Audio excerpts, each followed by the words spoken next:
Hindi stories. पेड़ों और शेरों की कहानी। एक गांव के किनारे एक हरा भरा जंगल था। उस जंगल में हजारों पेड़ थे। उनमें से दो पेड़ गहरे दोस्त थे जो एक दूसरे के अगल बगल उगे थे। उस जंगल में कई शेर भी रहा करते थे। वे अन्य छोटे जंगली जानवरों का शिकार करते, उन्हें पेट भरते तक खाते और बचा हुआ मांस यूं ही छोड़कर चले जाते। सड़े हुए मांस के कारण जंगल में काफी बदबू फैलती थी और जंगल की हवा प्रदूषित होती थी। एक दिन दोनों पेड़ इसी विषय पर चर्चा कर रहे थे। एक पेड़ बोला, इन शेरों के कारण पूरे जंगल की हवा प्रदूषित हो गई है। यहाँ हर समय कितनी बदबू फैली रहती है। इन शेरों को तो खदेड़ कर जंगल से बाहर कर देना चाहिए। दूसरे पेड़ ने हाँ में हाँ मिलाते हुए कहा, बिल्कुल सही कहा दोस्त। हम सब इन शेरों से परेशान हैं। इन्हें भगाने के लिए हमें कुछ करना चाहिए। दोनों पेड़ों की बातें एक बूढ़ा और बुद्धिमान पेड़ सुन रहा था। वह कहने लगा, तुम दोनों की बातें मूर्खतापूर्ण है। ये तो सोचो कि इन शेरों के कारण हम सुरक्षित हैं।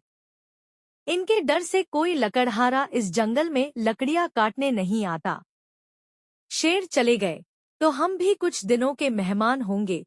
बूढ़े पेड़ की सलाह पर दोनों पेड़ों ने कोई ध्यान नहीं दिया।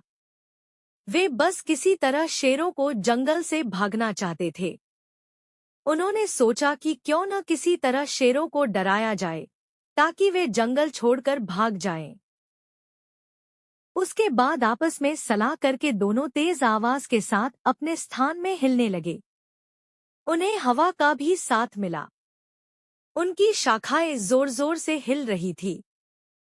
जंगल के जानवरों ने जब ये देखा तो डर गए। उन्हें लगा कि जरूर जंगल में कुछ होने वाला है और इन दो पेड़ों का इस तरह हिलना इसी का संकेत है। वे सब जंगल छोड़कर जाने लगे। शेरों ने भी जंगल छोड़ दिया। ये देखकर दोनों पेड़ बहुत खुश हुए और कहने लगे कि अब जंगल में शुद्ध हवा बहेगी और हम शुद्ध वातावरण में रहेंगे। बुद्धिमान बूढ़े पेड़ को लगा, अब हम सबका अंत आने वाला है। दोनों पेड़ों ने बूढ़े पेड़ की बात हंसी में उड़ा दी और अपने मजे में लगे रहे। वे खुशी से फूले नहीं समा रहे थे। लेकिन उनकी खुशी कुछ दिनों तक ही रही। जैसे ही गांव में बात फैली कि शेर जंगल छोड़कर चले गए हैं, कुछ लकड़हारे कुल्हाड़ी लेकर जंगल पहुंच गए। अब उन्हें शेरों का कोई डर नहीं था। वे बिना किसी डर के पेड़ों को काटने लगे। ये देख दोनों पेड़ बहुत डर गए और सोचने लगे कि उन्हें बूढ़े पेड़ की बात मान लेनी चाहिए थी। मगर अब वे कुछ नहीं कर सकते थे। कुछ दिनों बाद उनकी बारी भी आ गई और वे काट दिए गए।